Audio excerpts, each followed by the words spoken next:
Watch your thoughts, for they become your words. Watch your words, for they become actions. Watch your actions, for they become habits. Watch your habits, for they become your character.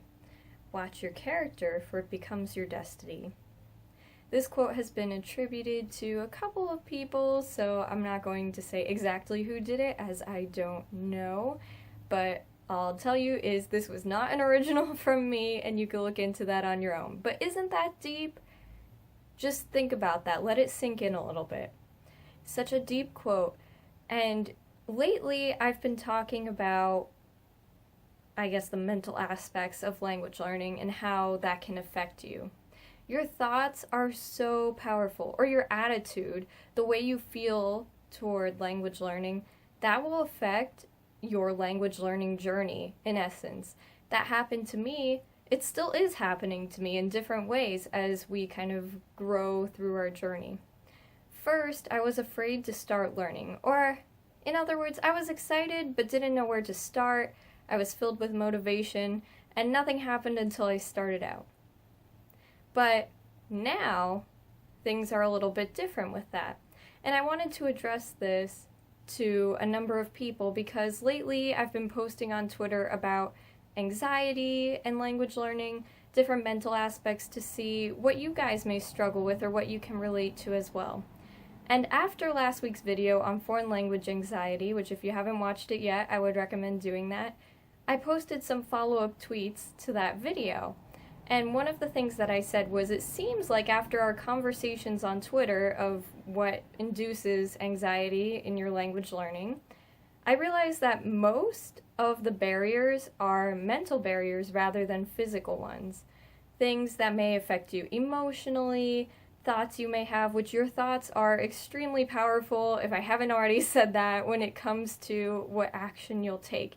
If you honestly don't believe that you can learn a language, then you're not going to go try and do it. Now, I had posted this on Twitter. Another thing I realized about these mental barriers is that the majority of them are lies that we fabricate. The truth is, we're not the only ones who have these fears. It's evident from what you all shared that many of us experience the same thing. Sharing can be freeing. There are multiple thoughts in that tweet, and the reason why is because Twitter is extremely limiting, and that's where I can understand why people would say, hey, get an Instagram account. So I'm still thinking about that. But there were multiple thoughts in here, and I wanted to address some of those. A lot of these mental barriers are lies that we're telling ourselves. I'm not good enough. People are going to make fun of me. These are things that haven't necessarily happened to you. Now, maybe you have had a bad experience, and you're going based on that one experience. But overall, these are false beliefs that we're telling ourselves that are preventing us from moving forward. And rather than getting to where we could be, if we don't have these mental barriers, we end up stuck in the same place, wishing that we were better at learning the language, feeling useless at the language, feeling discouraged, and a number of different things. Kevin Abroad followed up with a great thought which captured exactly what I was thinking as well, and he worded it greatly. He said, I think all mental barriers are lies we tell ourselves. Well, I don't know if lie is the word I would use. Maybe it's beliefs that we believe. And sometimes we believe it so much that they become facts for us. That sort of blew my mind when I realized this. Me too, and that is exactly what made me think of that quote. We actually believe these lies, so take that a step further. Your thoughts do form your actions and your habits. Taking that into account with language learning, if you believe, as I said before, I can't learn a language, I'm not good at it. That's the lie you believe because you didn't do well in school. I'm not good at learning a language.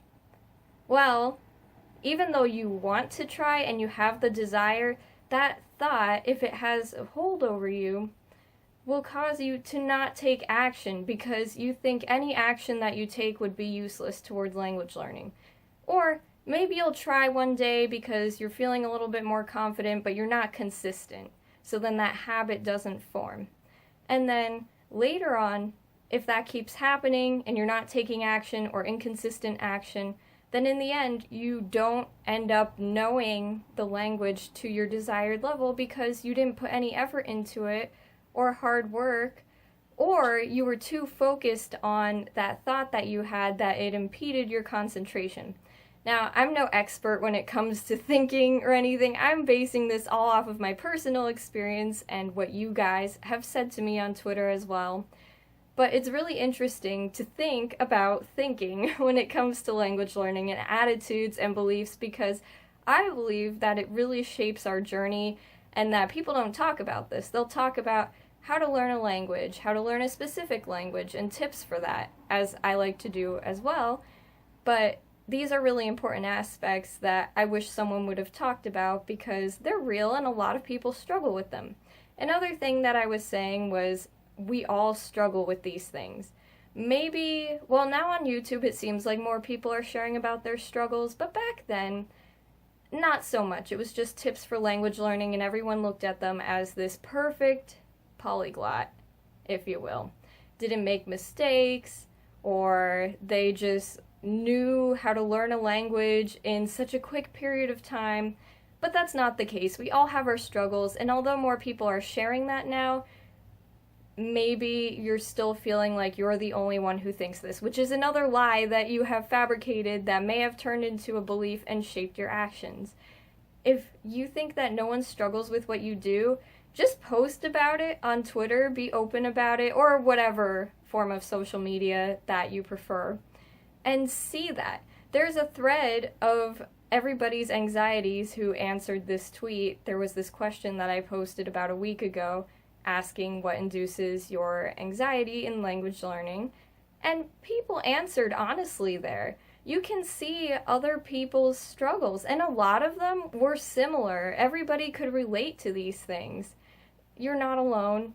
And please don't believe that you're alone, because you are not. In the language community, I'm sure would be happy to back you up on that and tell you that they struggle with very similar things.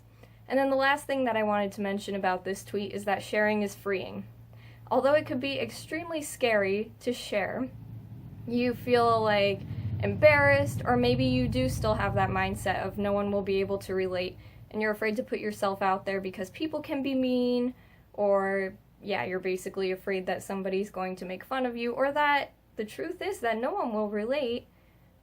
Just try it anyway, because it is freeing, especially when you have those people rally around you or say, hey, I understand, me too.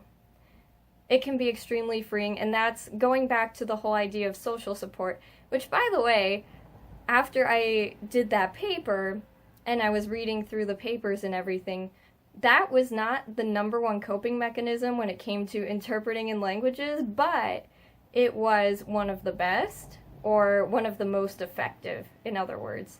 Social support, having a community, whatever you want to call it, whatever name you want to put to it, that is freeing and that can help you. I'm not saying it will totally break past the mental barriers.